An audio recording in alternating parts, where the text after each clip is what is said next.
All right, so we're continuing our derivation of the C5h character table. In the last video, we figured out that there's 10 classes, and each of the 10 classes had one symmetry element in them. So I'm gonna write those classes down.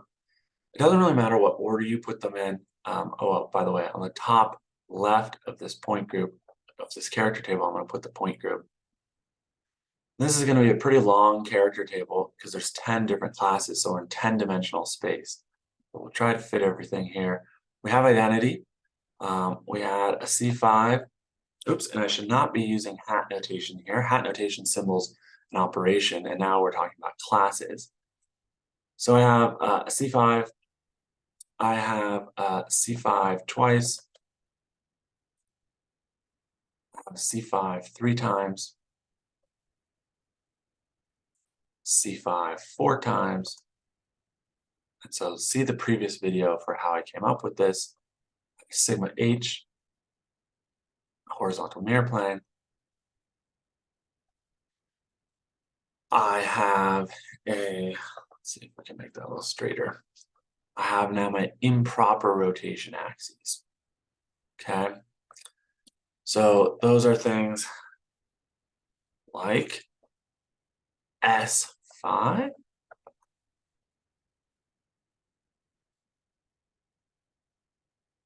S5 3 times,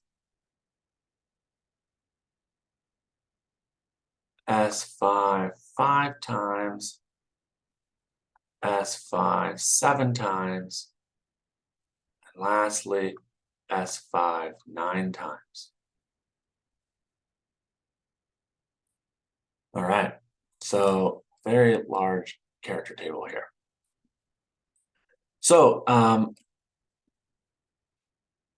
that means I'm going to have first character table rule is that the number of classes equals the number of irreducible representations. So I should have 10 irreducible representations.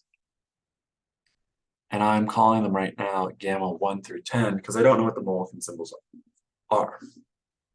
So I'm just using generic terms here of gamma to keep track of our vectors so we can talk about them. And later on, we'll give them the A's and the B's and all that, the Mulliken symbol terms. All right, so our first irreducible representation we know is always ones across the board. So that's where we're going to start. And then the next step is to evaluate different functions. And so the first function that I always suggest that you try to derive, or figure out what it is the z function. So over here, I'm going to write our functions. And it helps to think about, like we were doing in the first video, some sort of pentagon. We have our principal rotation axis. We know this pentagon actually has point group D5h, but C5h is like D5h, except it doesn't have perpendicular C2s. That's like the main difference. So this is the principal rotation axis. Actually, we don't even need to draw a pentagon. We can just draw an axis system at this point. So Z, X, Y. Z is always defined as a principal rotation axis. So our C5s are there. X and Y you can define however you want. You can put Y here or X there, but obviously X, Y, and Z have to be perpendicular to one another. Okay, so what happens to Z vector? Well, we go through and we do identity operation, each of the operations on the Z vector. Z goes to Z. And so identity always takes us to self. So we write a 1-by-1 matrix that explains this transformation. And then we take the character or the trace across that matrix. In this case, that's a sum across the main diagonals. There's only one element. So the character is just going to be equal to 1. And we go through this, and C5, we're imagining here a Z vector, right? We're doing a 72-degree rotation around that Z axis. When we do that, the arrowhead is still pointing up. So we haven't changed anything. So that one's going to go Z to Z, and you're going to write the same 1-by-1 matrix, and your character of C5 is going to be 1 still. So I'm just going to go ahead and skip it because we have a lot of work to do on this one. Skip writing this out. And I'm going to put a 1. And then I'm also going to put 1s on all of these rotations without writing anything out, because they're just different degree rotations, but I'm still just rotating in the z-axis, and that's still keeping the arrowhead pointing up. Contrast that to the mirror plane, which is a horizontal mirror plane, meaning it's perpendicular to the z-axis. It's in the xy plane. So that z vector is now pointing out of that mirror plane. It's pointing up, and it gets reflected down, seeing itself in the mirror plane. So it gets reflected down. So it changed direction. So z went to negative z. There's now -1 is the 1-by-1 matrix that explains this transformation. We take the sum across the diagonals. Well, that's just -1. There's only one component. And we get -1. Okay. And I'm going to do the same thing for S5. Z ends up going to -z. And if you remember what an S5 n is, doing it n times, is just a C5 n times followed by sigma h n times. And remember, all of these characters that we have, all these classes that we have, rather, with these improper rotation axes, S5s, they have odd n values. So we're doing the symmetry element n amount of times. Means when you do these flips, these horizontal flips, sigma hn when n is odd is equal to sigma h. So for example, if n equals 3, you take the bottom to the top, right? Took something from the bottom, took it to the top, took the top to the bottom, took it to the bottom to the top. That's the same as just doing bottom to top, just doing 1 sigma h. So this equals C5n sigma h. Okay? And so we know that whenever we did a C5n, nothing happened. Z went to Z. But when we did a sigma h, we did a flip. Z went to -z. So all these are going to be minus z's. So that gives us a character of -1. So we can just write -1 for all of these. And now we figured out how z transforms. And it transformed as the vector 1, 1, 1, 1, 1, -1, -1, -1, -1, -1, -1. So that's a nice start. After we derive the z vector, the next one I like to do is the x vector. And so let's do that. Well, we start out with identity. We know that identity takes anything into itself. So we're going to get x going to x. So that's not very interesting. But I can write that one out right now.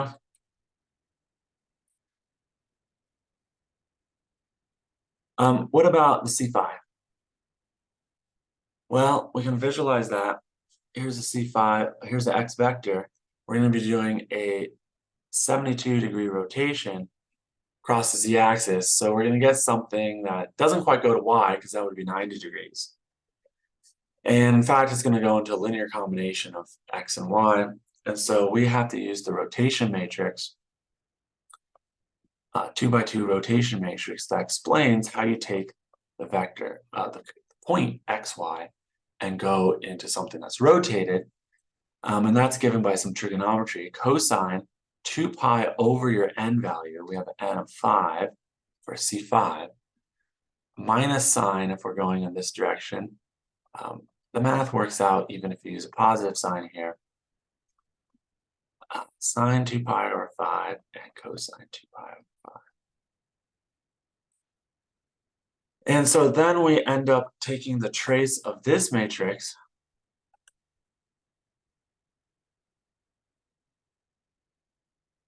which is cosine 2 pi over 5 plus cosine 2 pi over 5. Remember, the trace is the sum across the diagonals.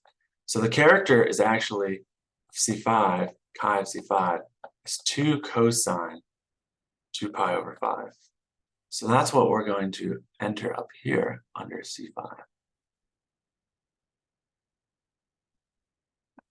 Okay, and this told us that x and y transform together. And so over here, we can write parentheses x comma, y. Just saying that they transform together. And what that means is you can't describe x without also describing y and vice versa, right? Because x is going to cosine 2 pi over 5 times x x is going to cosine 2 pi over 5x minus sine 2 pi over 5y. And y is going to sine 2 pi over 5x plus cosine 2 pi over 5y. All right. And if we go on to, so what that tells us is, right, we have to actually do, for identity, y going to y, we have to keep x and y together. So we're going to have the identity matrix here. And we take the trace across that matrix, and we get that the character for identity is 1 plus 1, which equals 2. So we can put a 2 under identity. But now let's do the C5 2, C5 3, C5 4. And all these rotation matrices are going to be looking very similar, except instead of cosine 2 pi over 5 plus cosine 2 over pi over 5, now you're rotating for C5 twice as much. So you're going to get cosine 4 pi over 5 plus cosine 4 pi over 5. And that's going to be equal to 2 cosine 4 pi over 5. The next one, C5 over 3, we continue that trend, and we get the character of C5 equals 2 cosine, not 4 pi over 5, but 6 pi over 5. If you think about what 6 pi over 5 is equal to, well, 2 pi over 5, that's 72 degrees. So if we think about a unit circle here, this now is 3 times 72 degrees. So that is 216 degrees. So we're in the bottom left of this unit circle here. And, you know, somewhere over here, and 4 pi over 5, we're at 144 degrees. That's somewhere over here. So the cosine of 2 pi over 5, of 4 pi over 5 and 2 pi over 5 is the same, right? We're over the same x value, some negative value. Ends up being a square root of 5 in there. That's not really that important, actually, for us at this point. But basically, all I'm trying to tell you is that cosine 6 pi over 5 equals cosine 4 pi over 5. So we can just write this as the same character that we got before, 2 cosine 4 pi over 5. C5 4 times, C5 4 times is now going to be 2 cosine 8 pi over 5.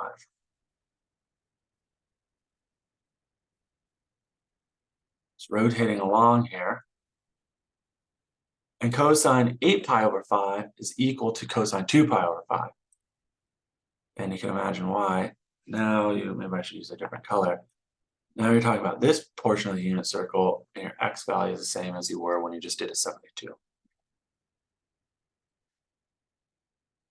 Okay, so we can write this 2 cosine 8 pi over 5 as really 2 cosine 2 pi over 5.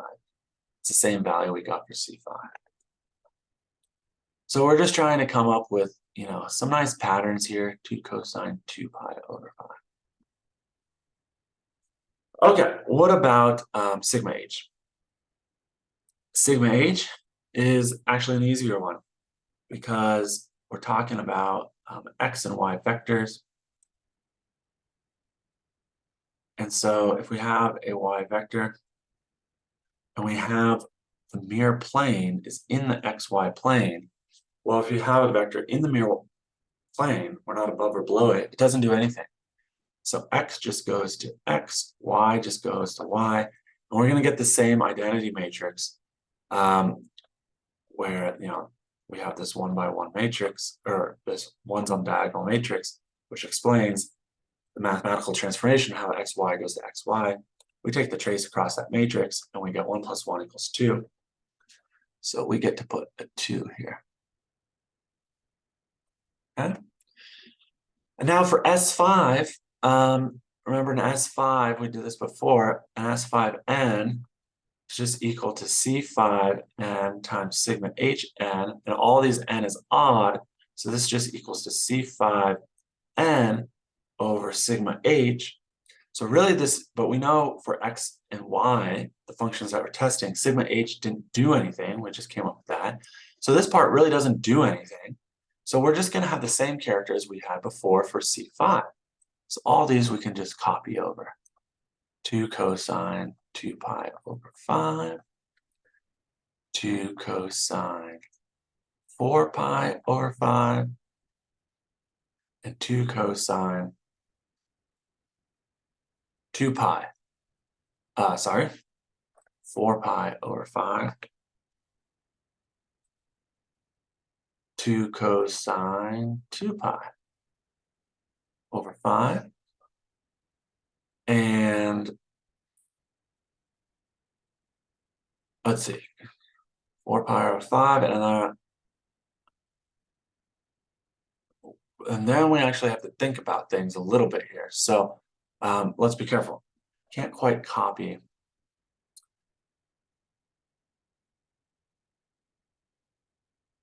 Oh, you know what? We did a mistake in constructing this character table. We have 1, 2, 3, 4, 5, 6, 7, 8, 9, 10, 11 classes. Which one of these is wrong? This is a good test. S5 over 5. That is just equal to sigma h.